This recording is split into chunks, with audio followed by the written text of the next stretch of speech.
Hoje é segunda-feira, dia 15 de março de 2021. E o tema que estudaremos na nossa lição da Escola Sabatina será Quem é perdoado? Esse estudo de hoje está baseado em Isaías capítulo 59, versos 15 a 21. Você está no canal Eu Estudo a Lição com o pastor Samuel Camilo.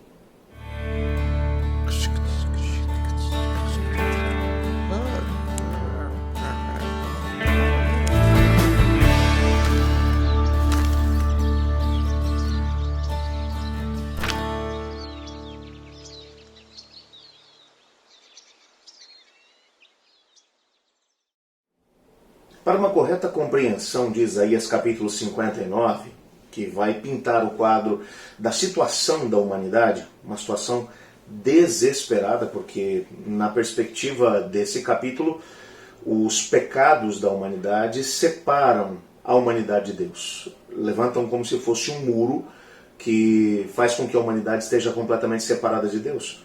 O braço de Deus continua estendido, os seus ouvidos continuam abertos para poder nos ouvir, mas os pecados nos separam dele e impedem que nós tenhamos essa ligação direta com o Senhor Deus. Essa é, sem sombra de dúvida, uma situação realmente complexa.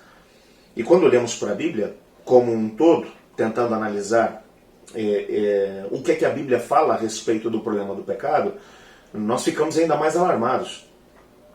Porque o próprio Davi vai mencionar que em pecado ele foi gerado, e ele não está falando especificamente do seu nascimento, porque quando ligamos essa mesma ideia com o que o apóstolo Paulo fala na carta aos Romanos, o salário do pecado é a morte e todos pecaram. Então todos estão destinados à morte eterna. Não existe ninguém que faça o bem, nenhum sequer. Miserável homem que sou, quem me livrará do corpo dessa morte? O bem que quero fazer não faço, mas o mal que não quero fazer isso faço. Enganoso é o coração e desesperadamente corrupto, quem o conhecerá? A natureza do ser humano, como já mencionamos anteriormente, se tornou depravada. E agora nós somos empurrados para viver uma experiência de pecado desde o momento que nascemos. Há uma força que nos impulsiona para isso. É claro que também não é correto nos escondermos atrás dessa condição que temos para justificar uma vida de pecado aberta e declarada. Até porque o Senhor Deus encontrou um meio de poder ultrapassar esse muro, que foi Cristo Jesus. Com a vinda de Cristo Jesus, houve uma ponte sobre o abismo que fez com que o homem tivesse a possibilidade de voltar a se relacionar com Deus, de estar ligado a Deus. A carta aos Hebreus vai mencionar que tem um caminho aberto para o trono celestial. Em nome de Cristo Jesus, nós podemos comparecer de forma ousada diante do Senhor. Então não existe desculpa para uma vida aberta no pecado. Mas existe alguma coisa que precisamos compreender.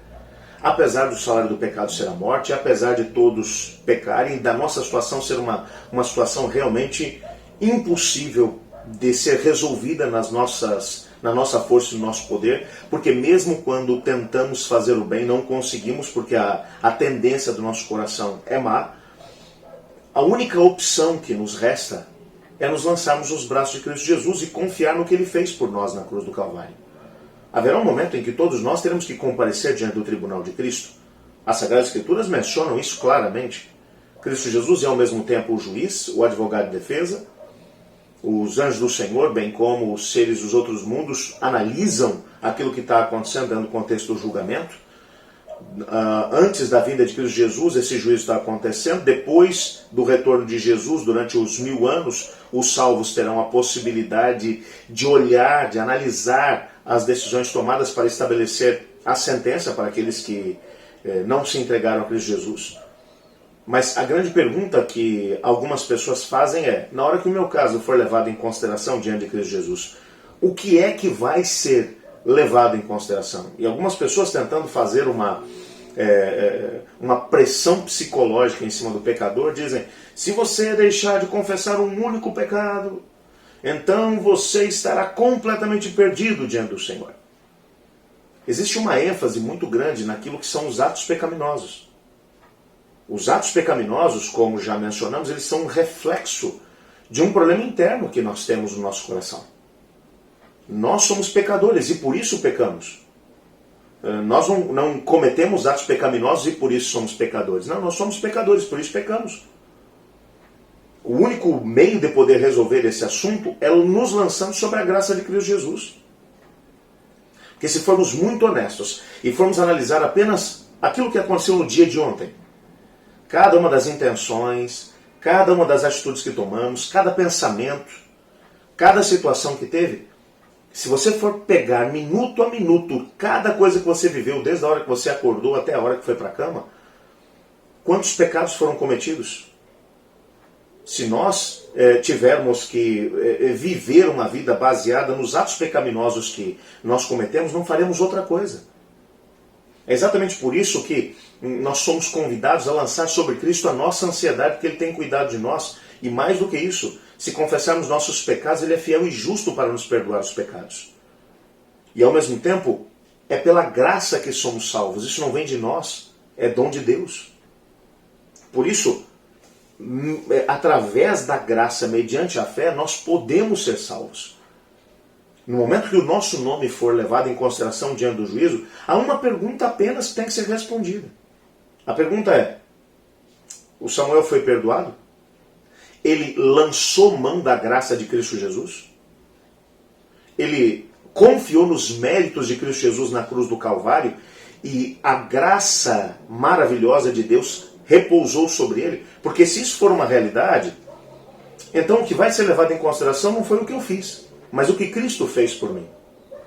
Porque minhas atitudes pecaminosas são substituídas, no caso que vai ser julgado, pelas atitudes de Cristo, que são perfeitas.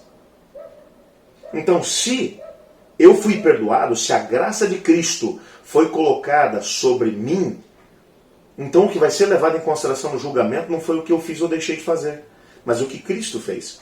Essa é uma das razões pelas quais, quando chegarmos na eternidade, haverá um momento, ela não descreve esse momento de uma maneira brilhante. Ela menciona que quando os salvos chegarem diante da Nova Jerusalém, depois de terem feito a viagem da terra para o céu, e quando virem aquele muro belíssimo, o portão da cidade que é feito de uma pérola única, e quando Cristo Jesus colocar as suas mãos sobre aquela pérola para poder girar essa pérola sobre seus gonzos, então todos verão nas mãos de Cristo Jesus as marcas do que representou a salvação da humanidade. E nesse momento todos os salvos tirarão a coroa das suas cabeças, que representa, na verdade, a vitória que lhes foi concedida, e lançarão essas coroas aos pés de Cristo Jesus, reconhecendo que a vitória não foi daqueles que chegaram até lá, mas a vitória foi de Cristo. Eles só estão lá pelo que Cristo fez por eles. Quando nós compreendemos isso, nós entendemos melhor a relação que tem que haver entre a fé, entre a graça, a fé e as obras. Graça é o que Cristo faz por nós, é o oferecimento dele. Nós estávamos condenados à morte eterna. Ele nos ofereceu a sua vida justa e o seu sacrifício na cruz do Calvário para resolver nosso problema. Isso é graça. O que é fé? Fé é quando eu creio que o que Cristo fez por mim é suficiente para poder me salvar. E as obras? As obras são a consequência de uma vida que foi alcançada pela graça, que tem sido vivida pela fé. O Espírito de Deus está dentro do nosso coração e vai mudando a nossa vida de dentro para fora. É maravilhoso pensar nisso. Se formos depender de nós mesmos, nunca passaremos no juízo celestial. Não existe a mínima possibilidade de sermos salvos. Porque mesmo que você seja 100% perdoado dos seus pecados agora, eu garanto a você, e não estou aqui sendo o profeta do caos, mas que até o final desse dia, através de pensamentos, palavras, ações, intenções, você vai pecar, e eu também. Portanto, é pela graça que somos salvos, mediante a fé. Isso não vem de nós, é dom de Deus. Eu queria orar agradecendo a Cristo Jesus por essa graça maravilhosa que nos foi oferecida. Vamos fazer isso junto?